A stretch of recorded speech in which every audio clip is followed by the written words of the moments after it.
विद्यार्थी मित्रों, पूजा विद्यालय में आप सबનું हार्दिक स्वागत है। ધોરણ 11 विषय वाणिज्य व्यवस्था અને સંચાલન, ચેપ્ટર 6 ધંધાકીય વ્યવસ્થાના સ્વરૂપો, પાર્ટ 2। તો વિદ્યાર્થી મિત્રો, આપણે અગાઉના લેક્ચરમાં ચર્ચા કરી હતી કે સહકારી મંડળી એટલે શું, સહકારી મંડળીનો અર્થ, લાક્ષણિકતા, ફાયદા અને મર્યાદા વિશે આપણે અભ્યાસ કર્યો હતો। હવે વિદ્યાર્થી મિત્રો, આપણે જોઈએ કે સંયુક્ત હિસ્સાવાળી કંપની વિશે આપણે અભ્યાસ કરવાનો છે કે ભાઈ આપણે જોઈએ કે ભાઈ ઔદ્યોગિક ક્રાંતિ પછી યંત્રો દ્વારા શું માંગની અપેક્ષાઓને મોટા પાયા ઉપર ઉત્પાદન થવા લાગ્યો। કોઈ પણ દેશનો આર્થિક વિકાસ કરવો હોય તો દેશમાં મોટી મોટી કંપનીઓ, મોટા મોટા ઉદ્યોગો હોવા જોઈએ, તો જ દેશનો આર્થિક વિકાસ થશે। એટલે કે મોટા પાયા ઉપર મૂડીની જરૂરિયાત સામે જોખમનું પ્રમાણ પણ વધ્યું। કંપની ખોલવી હોય, કંપની બનાવી હોય તો મોટા પાયા ઉપર મૂડી જોઈએ, એટલે કે સામે જોખમ પણ વધી જાય। એટલે કે આવી પરિસ્થિતિમાં આપણે જોઈએ કે ધંધાકીય વ્યવસ્થાના સ્વરૂપો જેમ કે વ્યક્તિગત માલિકી છે, ભાગીદારી પેઢી છે, આ અનુકૂળ આવે નહીં, સ્વાભાવિક છે। કારણ કે આપણે જોયું કે ભાઈ વ્યક્તિગત માલિકી અને ભાગીદારી પેઢીની મુખ્ય મર્યાદાઓ શું હતી? અમર્યાદિત જવાબદારી કેવી હતી કે ભાઈ અમર્યાદિત હતી। જો દેવું વધી જાય તો પોતાની અંગત મિલકતો વેચીને પણ દેવું પૂરું કરવું પડે। મૂડીની મર્યાદાઓ હતી, એમના જોડે મૂડી હતી નહીં, એમનું આયુષ્ય કેવું હતું? ટૂંકું હતું। તો આ બધા જ પરિબળોને ધ્યાનમાં રાખીને મોટા પાયા ઉપર ઉત્પાદન પ્રક્રિયા કરવા માટે, ધંધાકીય પ્રવૃત્તિ કરવા માટે વિશાળ પ્રમાણમાં શું મૂડીની જરૂરિયાત સાથે મૂડીની સલામતી, જવાબદારી અને જોખમની વહેંચણી, કાર્યક્ષમ સંચાલન વગેરે જેવા અનેક પ્રશ્નો ઉકેલ સ્વરૂપ રહીને નવી ધંધાકીય વ્યવસ્થાનો ઉદ્ભવ થયો, જેને આપણે કંપની કહીએ છીએ। ફૂલ ફોર્મ શું? સંયુક્ત હિસ્સાવાળી કંપની તરીકે ઓળખીએ છીએ, જેમાં જવાબદારી કેવી હોય છે? મર્યાદિત હોય છે, બરાબર। જોખમની વહેંચણી થઈ જાય છે, કાર્યક્ષમ સંચાલન જોવા મળે છે, બરાબર। તો આ બધા જ પ્રશ્નો આમાં સમાવેશ કરવામાં આવીને કે ધંધાકીય વ્યવસ્થાનું એક નવું સ્વરૂપ તૈયાર કરવામાં આવ્યું છે, જેને આપણે શોર્ટમાં શું કહીએ છીએ? કંપની તરીકે ઓળખીએ છીએ। હવે કંપની સ્વરૂપના વિકાસના કારણે વેપાર ઉદ્યોગને શું ઝડપી વેગ મળ્યો છે? વેપાર ઉદ્યોગને શું મળ્યો છે? ઝડપી વેગ મળ્યો છે।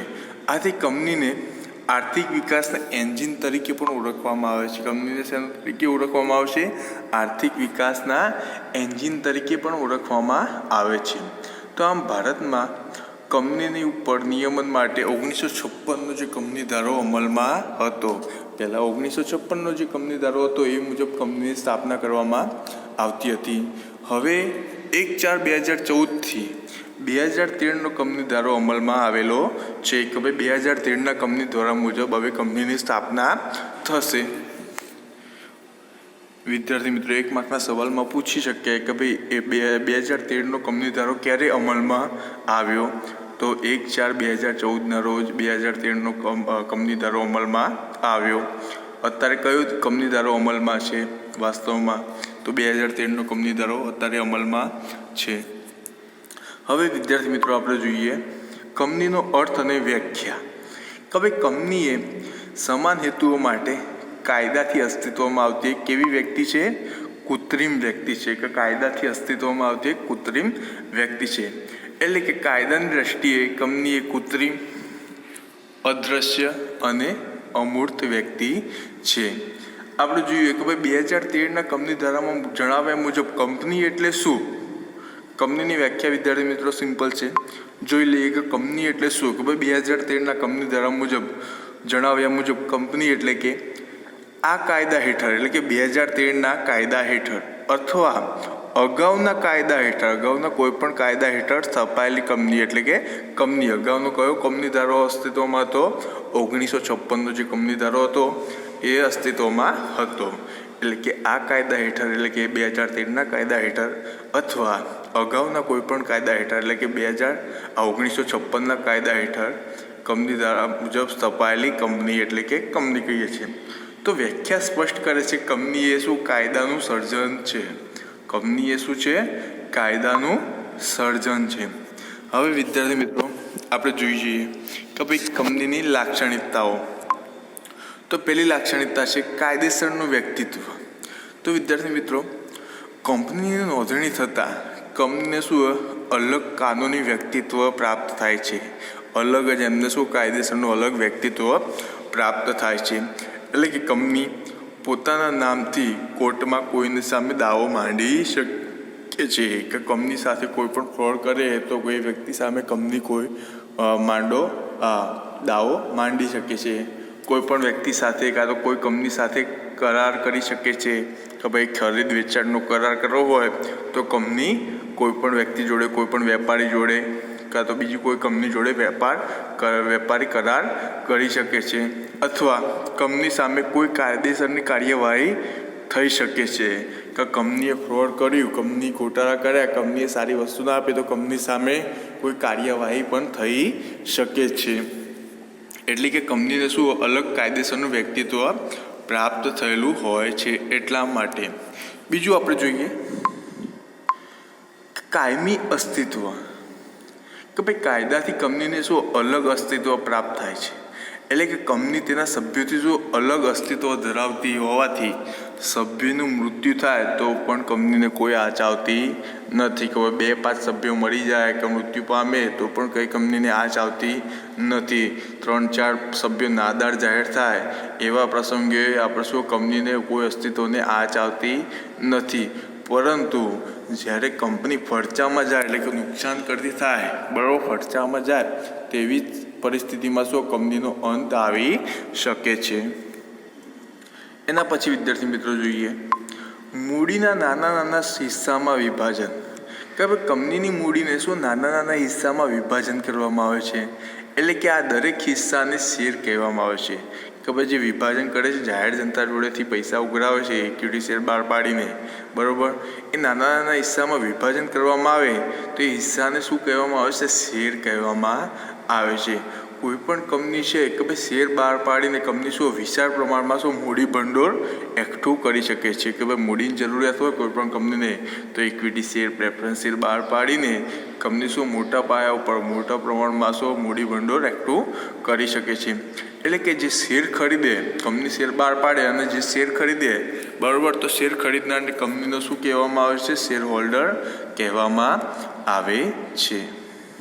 એના પછી વિદ્યાર્થી મિત્રો જોઈએ ચોથો પોઈન્ટ શેરની સરળ ફેરબદલી, કે ભાઈ કંપની અને કાયદાની જોગવાઈઓને આધીન રહીને શેર હોલ્ડરો કંપનીના શેર વેચી શકે છે। કે ભાઈ જે શેર હોલ્ડરોએ શેર ખરીદ્યા છે કંપનીના, બરાબર, ભાવ વધે તો એ બીજા કોઈને વેચવા હોય તો એ વેચી શકે છે। સરળતાથી શું શેરની ફેરબદલી થાય છે। એટલે કે શેર હોલ્ડર કંપનીના શેર વેચી શકે છે અને ગમે ત્યારે ખરીદવા હોય તો ખરીદી પણ શકે છે।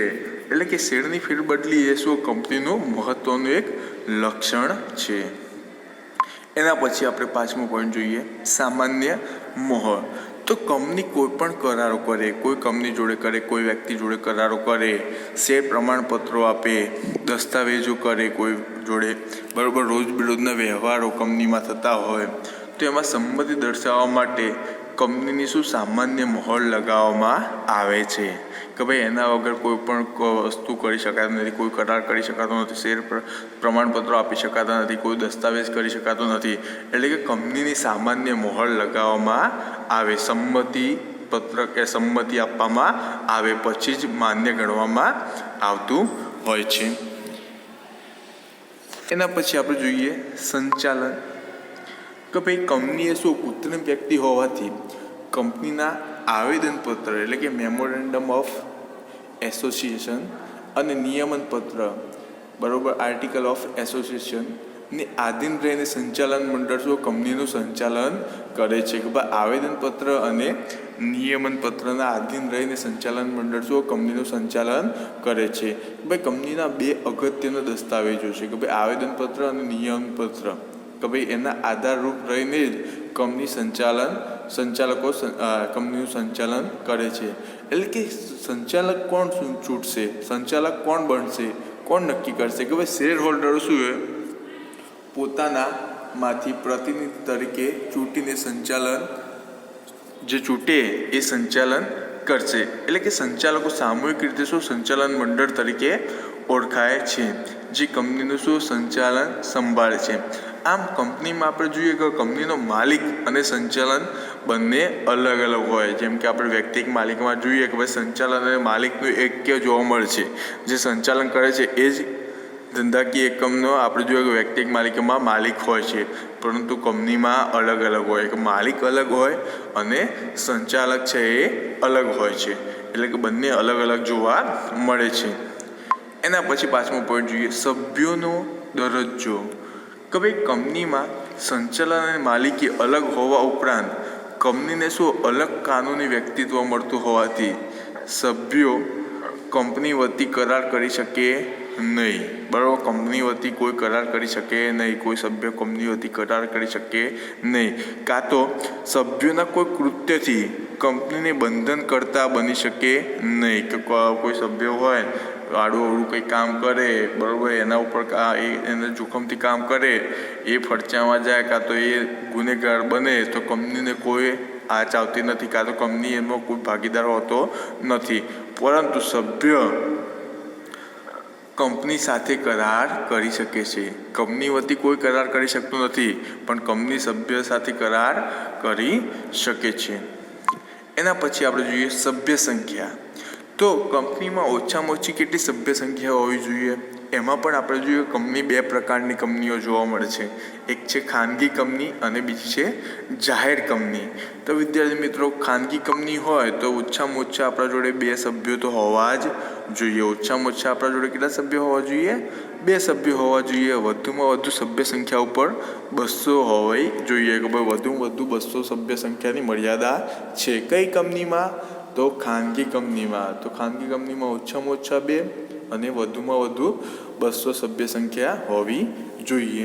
જ્યારે આપણે જોઈએ કે ભાઈ જાહેર કંપનીમાં કેવું હોવું જોઈએ? કે ભાઈ જાહેર કંપની હોય આપણી તો ઓછામાં ઓછા 7 સભ્યો હોવા જોઈએ અને વધુમાં વધુ સભ્ય સંખ્યા ઉપર કોઈ નિયંત્રણ હોતું નથી, અનલિમિટેડ. બરાબર, કોઈ સભ્ય સંખ્યા મર્યાદિત કરેલી નથી. એના પછી જોઈએ 9મો પોઈન્ટ, સભ્યોની જવાબદારી. તો આપણે જોઈએ કે ભાઈ જવાબદારી તો વ્યક્તિગત માલિકીમાં પણ જોઈ લીધું કે ભાઈ જે માલિક હોય એની જવાબદારી કેવી હોય છે? તો અમર્યાદિત હોય છે. ભાગીદારીમાં પણ અમર્યાદિત, હિન્દુ વિભક્ત કુટુંબમાં પણ અમર્યાદિત. જ્યારે કંપનીમાં જોઈએ કે ભાઈ કંપનીના સભ્યોની જવાબદારી કેવી હોય છે? મર્યાદિત કે અમર્યાદિત હોઈ શકે છે. એટલે કે શેરથી મર્યાદિત જવાબદારીવાળી કંપનીના સભ્યોની જવાબદારી તેને ધારણ કરેલા શેરની રકમ પૂરતી જ મર્યાદિત હોય છે. એટલે કે વાસ્તવમાં આપણે જોઈએ કે અમર્યાદિત જવાબદારીવાળી કંપનીઓ ઘણી ઓછી જોવા મળે છે. ભાગ્ય જ એવી જોવા મળે કંપનીઓ કે જેની જવાબદારી અમર્યાદિત હોય. બાકી 99% બધાની જવાબદારી કેવી હોય છે? મર્યાદિત જ હોય છે. એટલે કે સભ્યની જવાબદારી મર્યાદિત છે કે ભાઈ અમર્યાદિત છે એ કેવી રીતે ખબર પડે? કે ભાઈ એ કંપનીના આવેદનપત્રમાં જણાવેલું હોય કે ભાઈ કંપની કઈ છે, મર્યાદિત જવાબદારીવાળી છે કે ભાઈ અમર્યાદિત જવાબદારીવાળી, એ કંપનીના આવેદનપત્રમાં જણાવેલું હોય છે. હવે જોઈએ મૂળભૂત અધિકારો. તો કાયદાથી કંપનીને શું અલગ કાનૂની અસ્તિત્વ મળે છે, પરંતુ કંપની દેશની નાગરિક નથી. તેથી આપણે જોયું કે નાગરિકને જે પ્રાપ્ત થતા અધિકારો છે, મૂળભૂત અધિકારો છે, એ કંપનીને મળતા નથી. એના પછી લાસ્ટ પોઈન્ટ, શેર દીઠ મત અધિકાર. તો આપણે જોઈએ કે ભાઈ વિદ્યાર્થી મિત્રો, કંપનીના જે સભ્યો છે તેમની પાસે જેટલી સંખ્યામાં શેર ધરાવતા હોય એટલા મત આપી શકે છે. જેટલા શેર હોય એટલા મત આપી શકે છે. જ્યારે આપણે વિદ્યાર્થી મિત્રો સહકારી મંડળીમાં જોયું કે ભાઈ સભ્ય દીઠ મત અધિકાર, કે ભાઈ સભ્ય જોડે 50 શેર હોય કે 100 શેર હોય કે ભાઈ 1000 શેર હોય તો પણ એક જ મત આપી શકે છે. પરંતુ આપણે કંપનીમાં એવું હોતું નથી કે કંપનીમાં જેના જોડે જેટલા શેર એટલા એ મત આપી શકે છે. એટલે કે શેરની સરળ ફેરબદલી અને શેર દીઠ મત અધિકારના કારણે કંપની શું વધુ પ્રમાણમાં મૂડી એકઠી કરી શકે છે અને કંપનીની શું આગવી એક લાક્ષણિકતા છે.